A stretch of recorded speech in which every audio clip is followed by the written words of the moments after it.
السلام علیکم ورحمۃ اللہ وبرکاتہ۔ ہماری ایک اسٹوڈنٹ نے ایک دو روز قبل ہمیں ایک میسج کر کے یہ اصرار کیا کہ قرآن کریم میں جو علامات جیسے طا، جیم، زا، میم وغیرہ آتی ہیں، ان کے بارے میں بتا دیا جائے کہ قرآن کریم کو پڑھتے وقت کہاں ٹھہرنا چاہیے، کہاں نہیں ٹھہرنا چاہیے، ان علامات کا مطلب کیا ہے۔ تو خیال ہوا کہ یہ باتیں آپ کو بھی بتا دی جائیں، کیونکہ ممکن ہے یہ آپ کو بھی پریشان کرتی ہوں، کیونکہ انہوں نے اس میسج میں یہ بات لکھی تھی کہ مجھے نہیں معلوم، تو میں ویسے ہی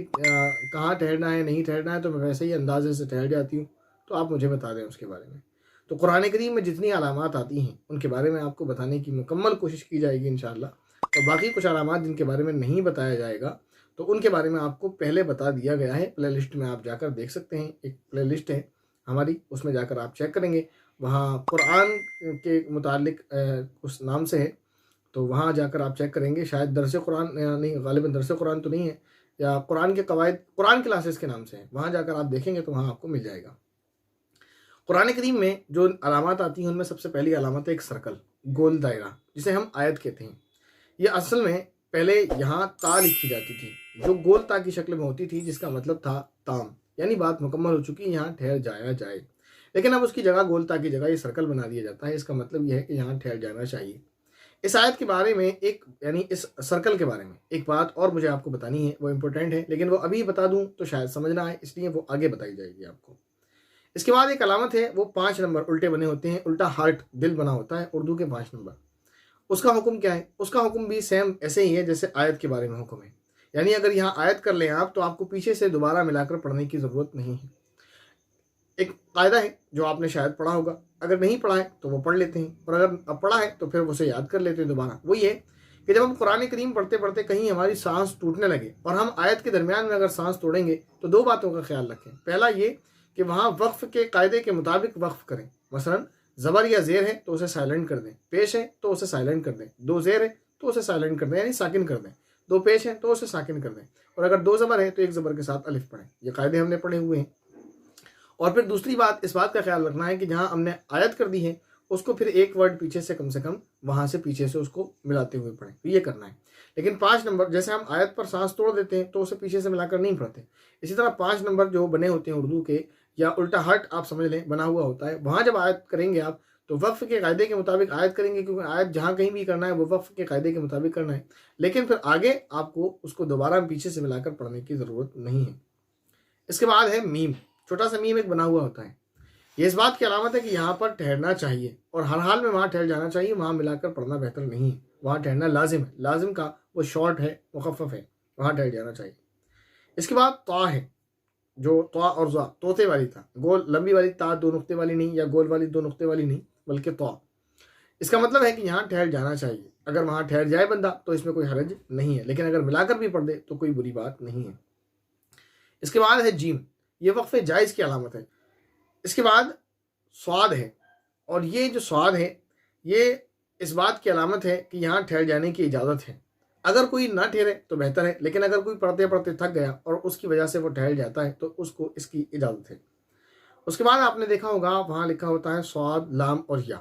جیسے ہم صلی اللہ علیہ وسلم لکھتے ہیں تو ایسے ہی وہ صلی اللہ اس طرح لکھا ہوتا ہے، لیکن یہ شارٹ فارم ہوتا ہے الوسط اولا کا۔ اس کے معنی یہ ہے کہ یہاں ملا کر پڑھنا بہتر ہے، تو وہاں ملا کر پڑھنا چاہیے۔ اس کے بعد قاف ہے، چھوٹا سا قاف بنا ہوا ہوتا ہے، گول کاف نہیں، قاف 2 نقطے والا، تو وہاں مطلب یہ ہے کہ یہاں نہیں ٹھہرنا چاہیے۔ اس کے بعد سواد اور لام، آپ نے دیکھا ہوگا صرف سواد لام، سواد لام یا نہیں، صرف سواد لام، یہ علامت ہے اس بات کی کہ یہاں ٹھہرا بھی جا سکتا ہے اور نہیں بھی، یعنی ضرورت کے حساب سے آپ ٹھہر سکتے ہیں اور نہیں بھی ٹھہر سکتے ہیں۔ اس کے علاوہ قاف اور فا آپ نے لکھا ہوا دیکھا ہوگا تو وہ قف ہے، اس کے معنی ہے یہاں ٹھہر جاؤ، تو وہاں ٹھہر جانا چاہیے۔ اس کے علاوہ آپ دیکھیں کہیں پر سین بنا ہوا ہوتا ہے چھوٹا سا، یا سکتا لکھا ہوا ہوتا ہے، تو وہاں پر ٹھہرنا چاہیے کچھ دیر، لیکن اس بات کا خیال رکھیں کہ وہاں سانس نہ توڑیں۔ پیچھے کی جو علامت ہے وہاں ٹھہریں گے، سانس توڑیں گے اور ریسٹ لیں گے، لیکن سین یا سکتا جہاں لکھا ہوا ہوتا ہے وہاں پر مطلب یہ ہوتا ہے کہ یہاں آپ کو ٹھہرنا تو ہے لیکن سانس نہیں توڑنا ہے، تھوڑی دیر رکنا ہے۔ اس کے علاوہ اس کے بعد ہے وقفہ، یہ بھی سکتے کے جیسا ہے، لیکن اس میں سکتے سے تھوڑی زیادہ دیر ٹھہرنا ہوتا ہے اور سانس نہیں توڑنی ہوتی ہے۔ جو حکم سکتے کا ہے وہی حکم اس کا ہے، لیکن وقفے میں فرق یہ ہے کہ اس میں سکتے کے مقابلے میں زیادہ ٹھہرنا ہوتا ہے۔ اس کے بعد ہے کاف، آپ نے دیکھا ہوگا اور یہ شارٹ ہے کذالکا کا، مطلب یہ کہ ایسے ہی، کیا مطلب؟ یعنی اس سے پہلے جو علامت آئی ہے اس کے جیسے یہاں عمل کریں۔ اگر کاف سے پہلے میم ہے تو میم کا عمل کریں، کاف سے پہلے جیم ہے تو جیم جیسا عمل کریں، یعنی کاف پر آپ ویسا ہی عمل کریں گے جیسا اس سے پہلی والی علامت آپ نے دیکھی اور اس پر عمل کیا۔ اس کے بعد آپ نے دیکھا ہوگا 3 نقطے بنے ہوئے ہوتے ہیں اور وہ ایک ساتھ 2 بار آتے ہیں، اس کا کیا مطلب ہے؟ وہ بھی ایسا ہی ہے، اور اس کے معنی ہے یہ اس بات کی علامت ہے کہ ان میں سے کسی ایک پر ٹھہرے اور کسی ایک پر نہ ٹھہرے، یہ ایسا کرنا چاہیے۔ کبھی کبھی آپ دیکھیں گے نقطوں کے ساتھ معا لکھا ہوا ہوتا ہے، میم اور عین، اور کبھی صرف میم اور عین لکھا ہوا ہوتا ہے، وہ اصل میں شارٹ فارم ہوتی ہے معانقہ کی، یعنی گلے ملنا، جیسے کہ وہ دونوں گلے مل رہے ہیں، تو آپ کو ان میں سے ایک پر ٹھہرنا ہے اور دوسرے پر نہیں ٹھہرنا ہے۔ اب آیت کی طرف آتے ہیں، اس کے بارے میں نے آپ کو بتایا تھا، تو اس میں آیت سے پہلے ایک چیز سمجھے، ایک چیز اور آتی ہے لام الف،